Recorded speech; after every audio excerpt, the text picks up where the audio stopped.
ನಮಸ್ಕಾರ ವೀಕ್ಷಕರೇ, ಮತ್ತೊಮ್ಮೆ ತಮಗೆಲ್ಲ ಸ್ವಾಗತ.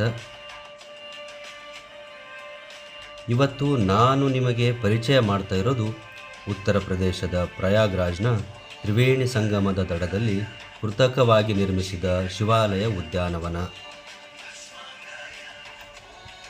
ನಮ್ಮ ದೇಶದ ಕಲೆ, ಸಂಸ್ಕೃತಿ ಮತ್ತು ಆಧ್ಯಾತ್ಮಿಕತೆಯನ್ನು ಪ್ರದರ್ಶಿಸುವ ಈ ಶಿವಾಲಯ ಪಾರ್ಕ್ನಲ್ಲಿ ಸಮುದ್ರ ಮಂಥನದ ದೃಶ್ಯ ಮತ್ತು 12 ಜ್ಯೋತಿರ್ಲಿಂಗಗಳನ್ನು ಅವುಗಳು ಯಾವ ಸ್ಥಳದಲ್ಲಿವೆ ಅದೇ ರೀತಿಯಾಗಿ ಭಾರತದ ನಕ್ಷೆಯ ಮೇಲೆ ನಿರ್ಮಿಸಲಾಗಿದೆ.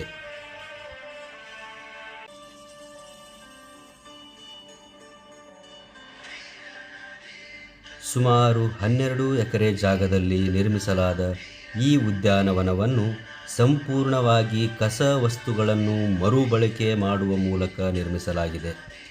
ಅಂದರೆ ಸ್ಕ್ರ್ಯಾಪ್ ಆಗಿರುವ ರೈಲ್ವೆ ಕಂಬಿಗಳು, ಹಳಿಗಳು, ಕಾರು, ಟ್ರಕ್ ಮತ್ತು ಪೈಪ್ನಂತಹ ವೇಸ್ಟ್ ವಸ್ತುಗಳನ್ನು ರೀಸೈಕಲಿಂಗ್ ಮಾಡಿ ನಿರ್ಮಿಸಿದ ಈ ಶಿವಾಲಯ ಪಾರ್ಕನ್ನು ವೇಸ್ಟ್ನಿಂದ ವಂಡರ್ ಎಂದು ಹೇಳಲಾಗುತ್ತದೆ.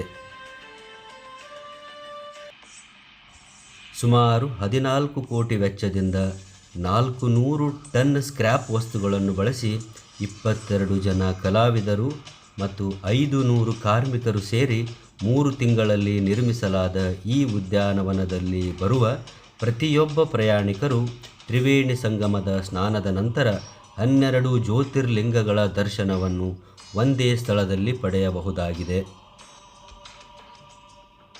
ಭಾರತದ ನಕ್ಷೆಯ ಒಳಗೆ ಸುಮಾರು 600 ಮೀಟರ್ ಉದ್ದದ ನದಿಯನ್ನು ನಿರ್ಮಿಸಲಾಗಿದ್ದು, ಬೋಟ್ಗಳ ಮೂಲಕ 12 ಜ್ಯೋತಿರ್ಲಿಂಗಗಳ ದರ್ಶನವನ್ನು ಪಡೆಯುವುದು ಇಲ್ಲಿನ ವಿಶೇಷತೆಯಾಗಿದೆ.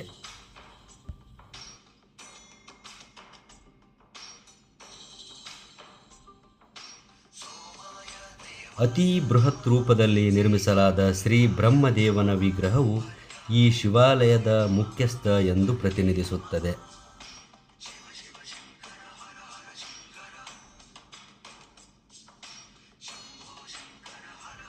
ಆಕಾಶದಿಂದ ಈ ಶಿವಾಲಯ ಪಾರ್ಕನ್ನು ನೋಡಿದಾಗ ಇದು ಸಂಪೂರ್ಣವಾಗಿ ಭಾರತದ ನಕ್ಷೆಯ ರೂಪದಲ್ಲಿ ಕಾಣಿಸುತ್ತದೆ.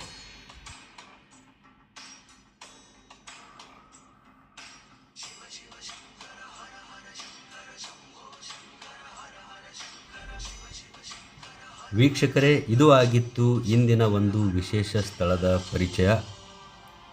ನಿಮ್ಮ ಅನಿಸಿಕೆಗಳನ್ನು ಕಮೆಂಟ್ ಮೂಲಕ ತಿಳಿಸಿ. ಇದೇ ರೀತಿಯಾದ ವಿಶೇಷ ವಿಡಿಯೋಗಳಿಗಾಗಿ ದಯವಿಟ್ಟು ಚಾನಲ್ನ ಸಬ್ಸ್ಕ್ರೈಬ್ ಮಾಡಿ.